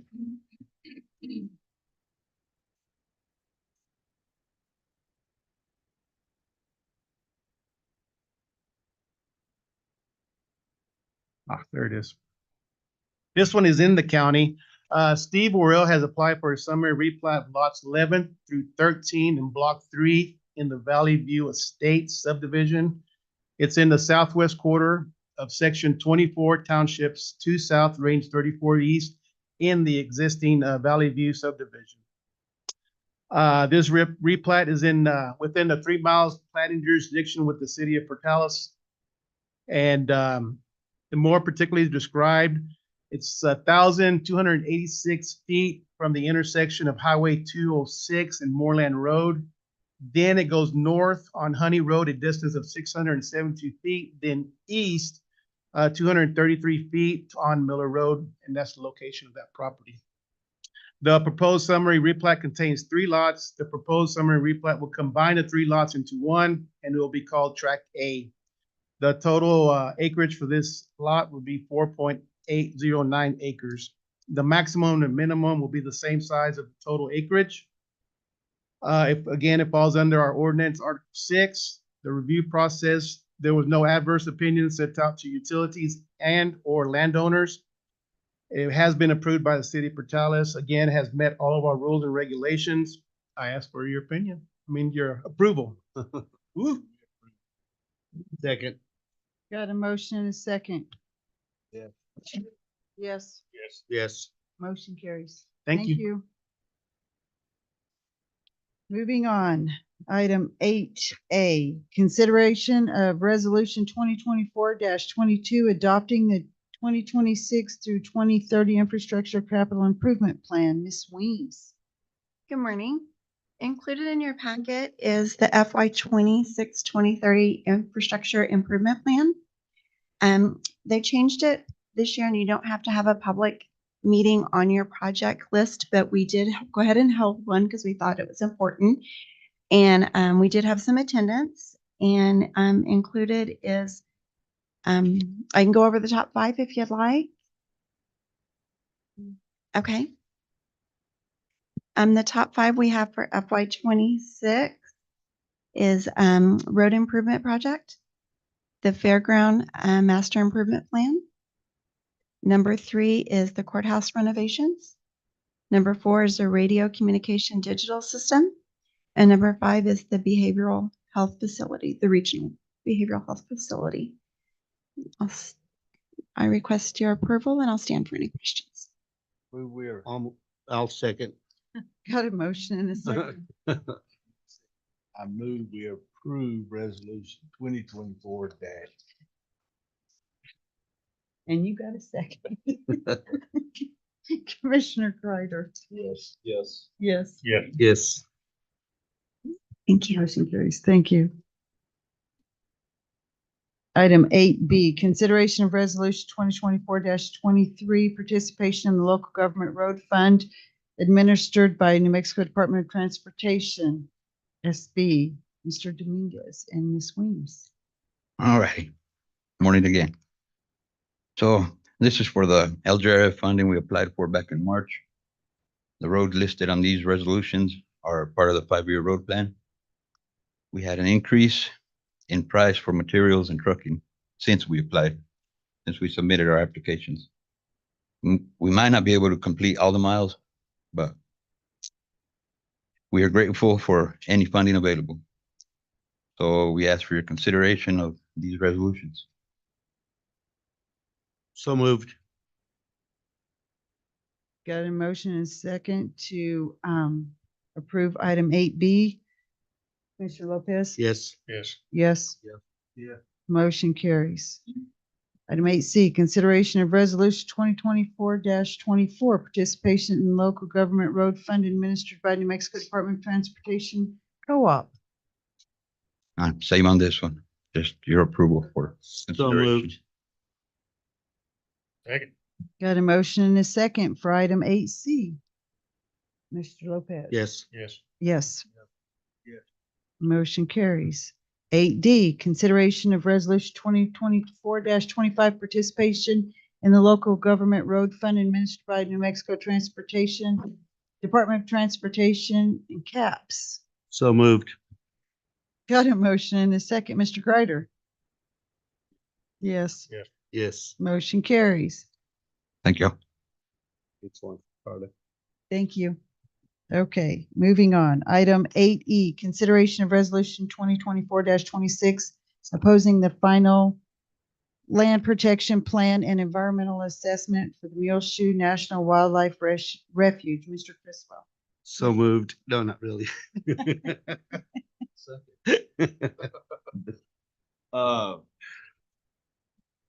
Everybody knows, Fish and Wildlife is proposing the expansion of the Gruya National Wildlife Refuge out here at Arch. We had a meeting last week out at Arch with landowners, and Fish and Wildlife from Texas came over and spoke. In fact, he was a guy that wrote his name is Jude Smith. He wrote this proposal, and we went over it with him, and he went over it with us. My constituents down there are opposing this. And one thing is doing, the Fish and Wildlife don't have the money to buy this land from these landowners. So they're asking they have the Nature Conservancy going to come in there and offer to buy this land from these private landowners. And then in the future, the Fish and Wildlife will to acquisition from them. As a county commissioner, we have to think about what's going to happen to those acres when the Nature Conservancy gets it, because they are a 501c. That means those acres that are acquired from private landowners by the Nature Conservancy are no longer on the tax rolls. So as a county commissioner, that's a concern, because there goes the tax base for our schools and for the county. And that's a concern for me. And anyway, and so I'm wanting to put this resolution out there in front of everybody opposing this land acquisition from them, and I'd like to have your support. Okay, did that say in that deal, that could expand all the old Chatham? Yes, this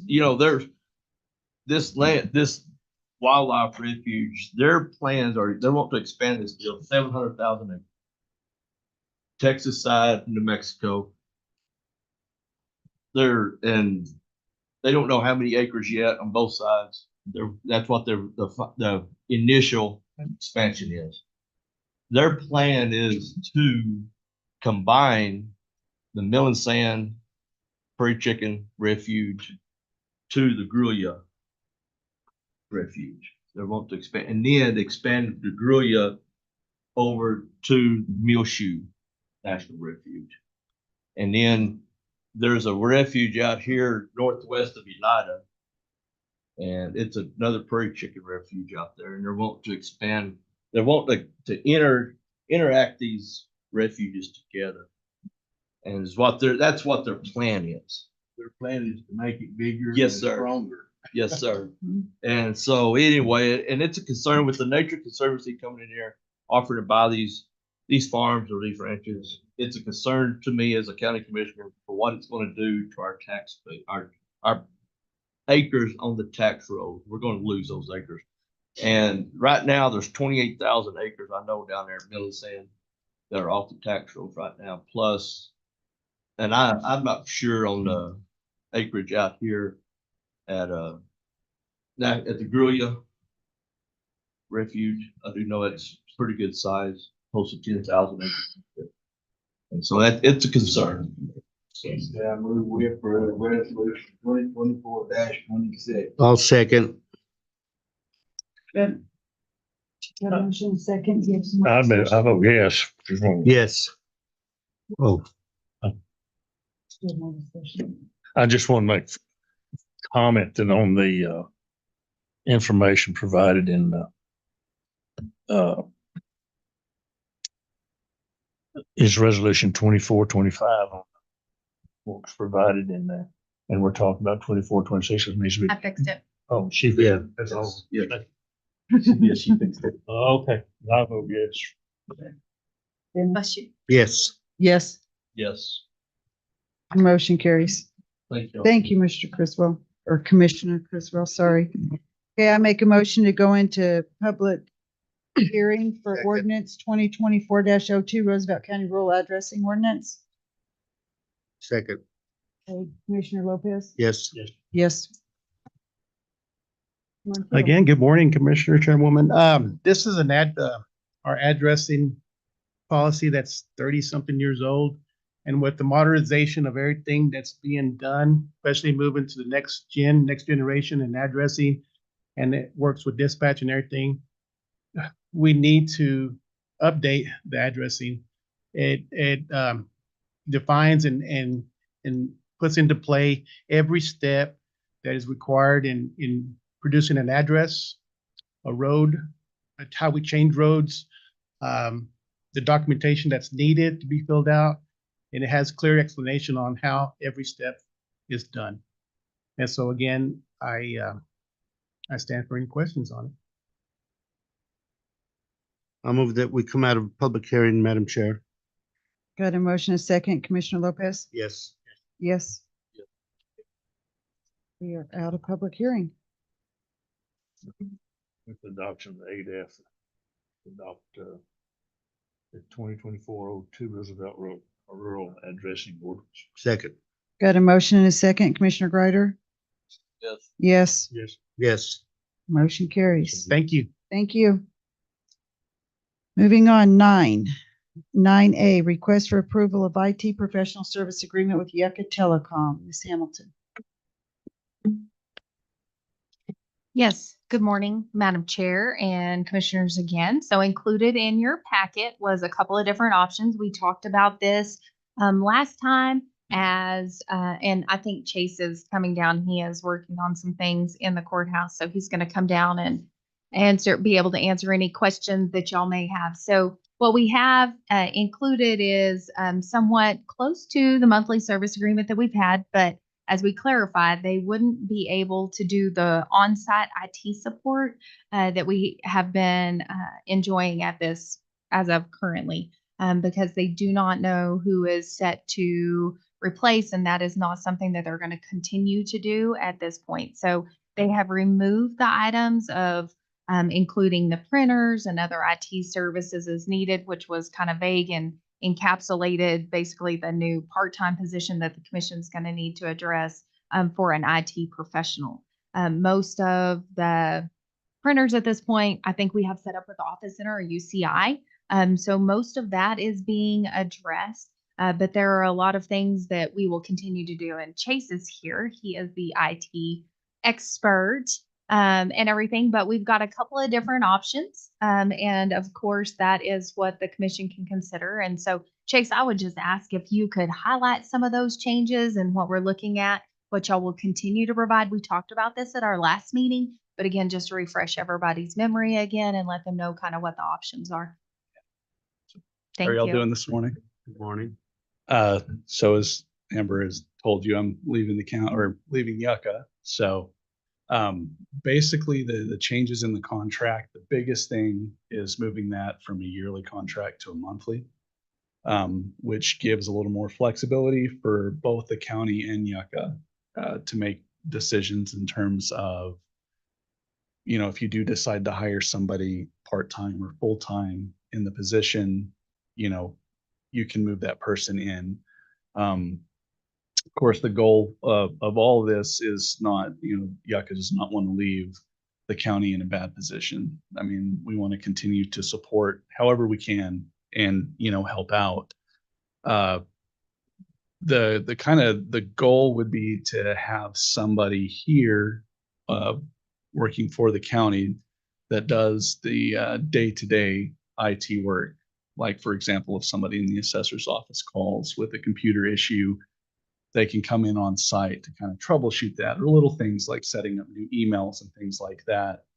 And Yucca's role would be to support that person with some of the more in-depth work, like networking, firewall rules, some of the big picture stuff like that, which is kind of what we do with the city right now. They have somebody on staff that handles all the daily trouble tickets and stuff like that. And then when they need help with like setting up a new department and doing networking switches and firewall rules and server configuration, that kind of stuff, you know, Yucca can provide that support and be on hand for that. And also provide backup support in case that person is not going to be there for whatever reason, vacation or whatever. So those are kind of the big changes right now. So that's kind of, I'll stand for any questions that y'all might have. I'm good. There wasn't an amount on there. I haven't specified any amounts. We're still kind of working that out. What I had sent Amber was just kind of a preliminary, like this is kind of what it's looking like. It would be at a, of course, discounted amount than what Yucca's charging the county right now, but we're still trying to figure out, I guess, what that's going to look like, you know, if the county is going to be able to get in, or is Yucca going to continue for a few months, like without somebody in the county. Like all of that is kind of determine all that. So that's still, I think, going to be kind of an ongoing negotiation thing, you know. And that's where we need direction from the commission, because there were some commission that seemed to be a little more confused or had different opinions at the last meeting. So that was imperative that we bring some agreement options for y'all to consider so that we know how to move forward, because somehow we're going to have to make some changes. So are y'all ready to try to figure out how to add a part-time position? Chase and I did talk, and we felt like initially we could do this with a part-time position. It may grow into full-time at some point, depending on what all they take over. One option, and how many times they get called. Chase is over here. How many hours do you estimate? I mean, depending on how many different offices and everything else? It really depends on the time of the year. You know, new budget year and stuff is very busy. And this first 6 months of this year has been very busy because we've been finishing up budget and doing a lot of rollouts. The good news with that is the county's in a really good position right now. All of the computers have been updated. Firewalls are all new. Like, y'all are technology wise in a really good positions where at this point, and it was kind of my goal before I left, is to get the county in what I call a maintenance position, to where all the big upgrades have been done and we're just kind of doing maintenance and keeping things, you know, going and stuff like that. So, you know, y'all are in a good spot there on that. But there's still day to day. So there's new email addresses that need to be completed for new hires. There's positions or personnel, when they move on or are terminated, they'll need to take down those email addresses, or how do we redirect them?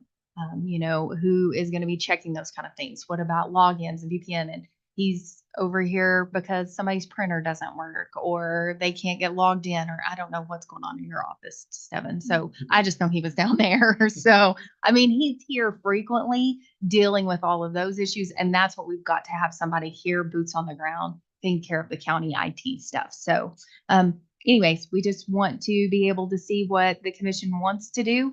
If you want to just keep them at a level where they're only doing servers and things like that, that's one of those options. The other option, of course, is to have a little more of a time. We'd talked about, you know, by the end of this calendar year, having somebody on site trained and up and running, so that Yucca has a higher level of support until maybe November, December, and that gives the county more time to find someone, recruit someone, onboard them, fill that position, and do that. So it's the commission's pleasure.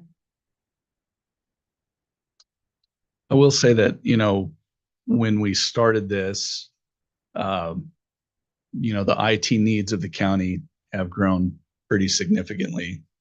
Not just the meeting rooms, there's the addition of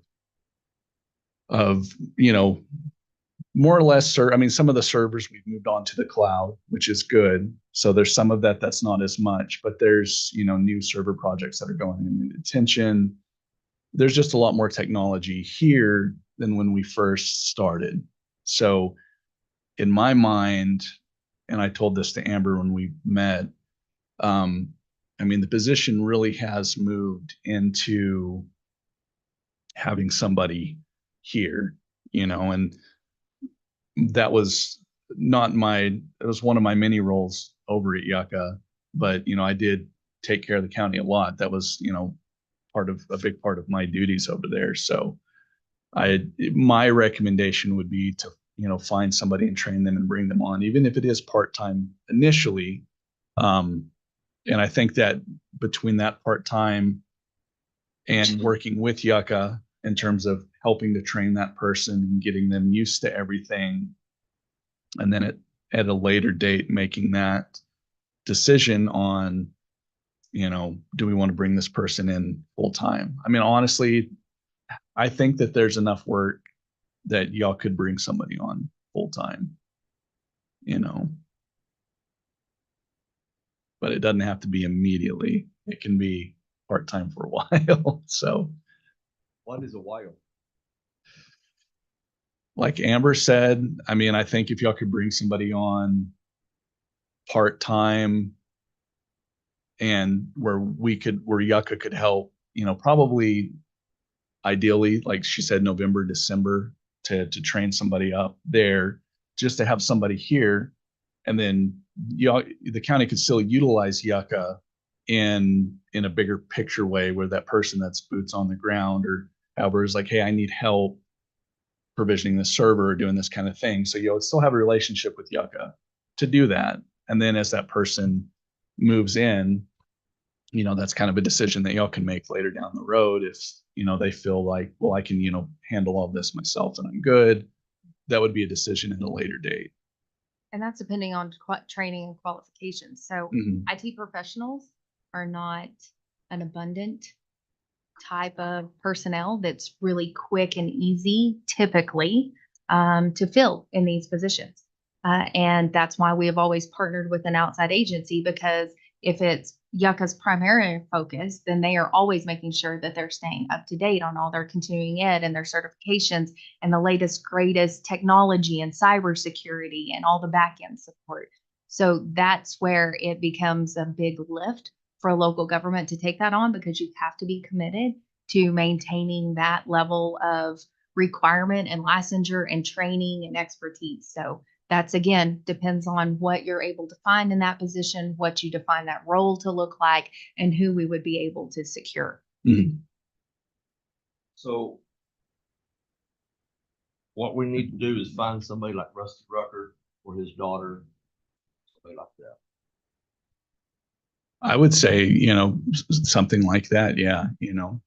To bring on somebody like that could do that. And then they could still request help from you. Of course, there would definitely be that, sharing of information, like this is where everything's at. And then they could continue that relationship on with us, however they see fit, in terms of, we need help with this or that. And then, we can come in and help them set all that up, or however they need to.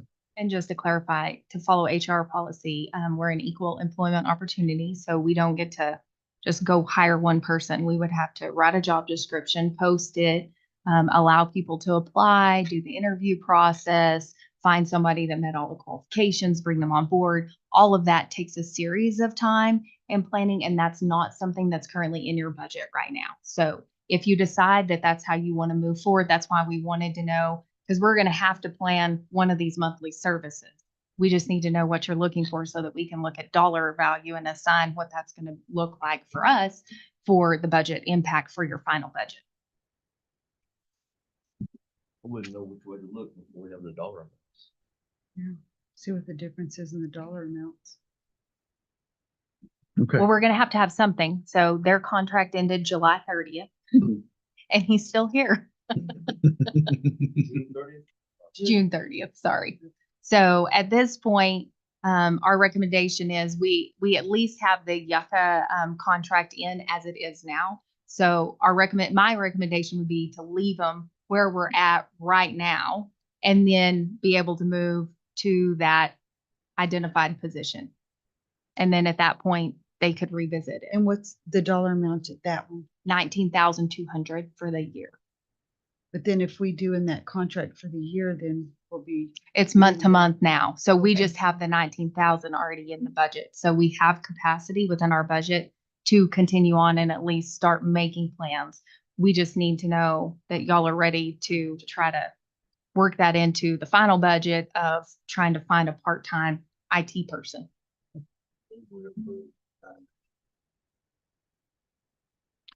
Are we, for clarification, you sent us we have two things. We have a IT monthly service agreement and a joint monthly service agreement. Are we supposed to choose one of those two? And so, and you're recommending the joint?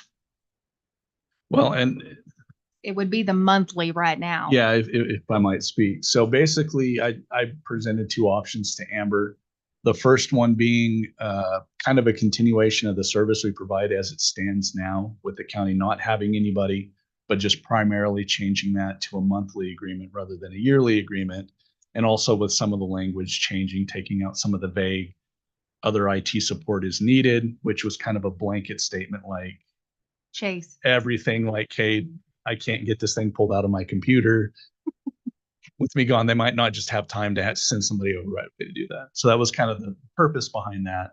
The joint service agreement is kind of what y'all would be looking at if y'all had somebody here working in joint with Yucca Telecom. So that would actually come at a later date. I just wanted to get that to Amber to look at, to have options. Okay, so Paul, your motion was Approve. on the monthly? Okay. Got a motion to approve the monthly. Second. Got a motion and a second. Commissioner Greider. Commissioner Criswell. Yes. Yes, Yes. Yes.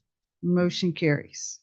Thank you. Y'all reach out if y'all have any questions. Oh, don't worry. When's your Okay. We know when's where your final? Melrose is. The 19th of this month. 19th. Okay. So you Or have a is it little bit of Melrose time. or Floyd? I'm going to Floyd. Floyd, we know where Floyd is. Yes. Yeah. You can just come right over. And they did ask about moonlighting. I'm like, I already asked that. I don't know what my schedule's gonna look like. So that's, Well, see, we that's a just Like big gave in that question. sheet. We just gave you time because we did this monthly one for you to look at your. Yes, schedule I know. and There see. you go. Yes, you do. Yeah, and y'all can always reach out if you have any questions. Seriously, though. Chase, Thank thank you. you You're welcome. so very much. You have done an absolutely outstanding Thank job you. of taking care of our county, our personnel, and you've been so responsive. When we've had the panics of not being able to process finances or going backwards or having things done, and just the weekend stuff I know you've put up with us for. So thank you for Thank just you. being exceptional in your customer service. Y'all have been great as well. So I will miss you guys, but like I said, I'm a phone call or an email away. So you can always reach out. You don't know how many of these meetings we've been like, call Chase. Yeah. All right. But let me know if y'all need anything else. Thank you very much. Thank you. Thank you. Okay, moving on. 9B, request for approval of professional service agreement with Arise Sexual Assault Services. Ms. Hamilton. Yes, so Madam Chair, Commissioners, this was included in your packet, and this is again just to be able to provide services to meet the Federal Prison Rape Elimination Act requirements. This is an agreement that we have had in the past. However, with Arise breaking out and not being underneath Roosevelt General Hospital, there was a need for a new agreement at this point. So that's what was included in your packet. This is just in the event that services need to be provided. And what those fees, the terms would be, where those exams would take place, all of that. So just a standard agreement that's needed, and I would stand for any questions, but ask for y'all's approval. So moved, Madam Chair. Second. Got a motion is second for 9B. Commissioner Lopez. Yes. Yes. Motion carries. Thank you. Thank you. Item 9C, request for approval of renewed agreement with Roosevelt County Fair Board for the use of the fairgrounds for the county fair. What we approve. Second, I got a motion and a second. Commissioner Lopez? yes. Yes. Yeah. Motion carries. Item 9D, request for approval agreement with New Mexico Department of Finance and the Administration for General Fund 93100 Capital Projects Appropriation Project for $500,000 for the purchase of a chip spreader for the road department. Ms. Weems. Good morning again.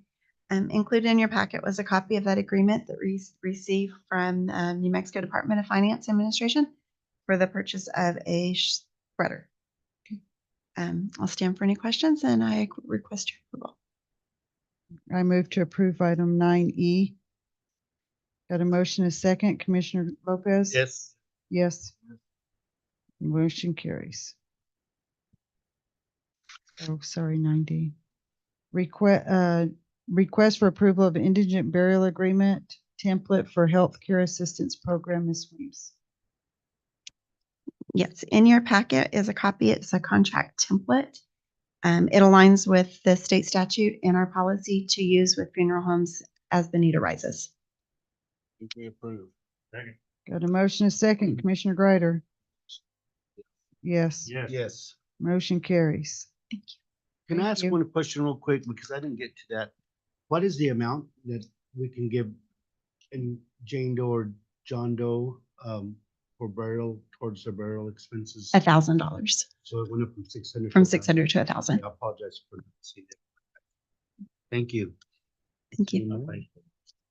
Item Agree to do it for 1,000. 9F, request for approval of maintenance agreement with UCI Document Solutions for rural addressing copier. Ms. Hamilton? Yes, Madam Chair, Commissioners, included in your packet was a new maintenance agreement for the replacement printer that we have over at the rural addressing. It's just a standard agreement, but because it is new, it comes before the commission. So I would just ask for your approval. So moved. Second. Got a motion, a second. Commissioner Lopez? Yes. Yes. Yes. Motion carries. 9G, request for approval of local government road fund school bus route agreement, control number L200634 for $168,000. Mr. Dominguez? Yes, this is just a contract agreement. Total project cost on this one was 168,000. State share will be 75%, 126,000. County in kind would be 25% of 42,000. And I just ask for your approval. We approve. Second. Got a motion and a second. Commissioner Lopez? Yes. Yes. Yes. Motion carries.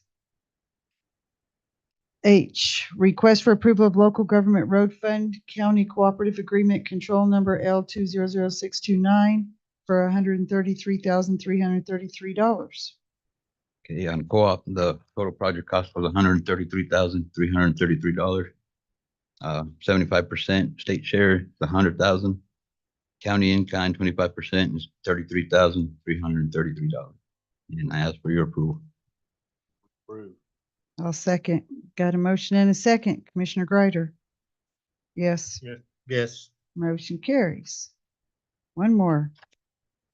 Request for approval of local government road fund county arterial program agreement control number L200644 for $346,859. Okay, on caps, total project cost $346,859. State share 75% is $260,144. County in kind 25%, $86,715. And I ask for your approval. So moved. Got a motion and a second. Commissioner Greider? Commissioner Criswell? Yes. Yes. Yes. Motion carries. Thank you. Okay. Now we need to go into executive session. Pursuant to 10-15-1 NMSA 1978, H2 limit to personnel matters specific to Open County Manager position. We got a motion to go into executive session. Second. Got a motion and a second. Commissioner Lopez? Yes. Yes. Okay, do we need a 5-minute?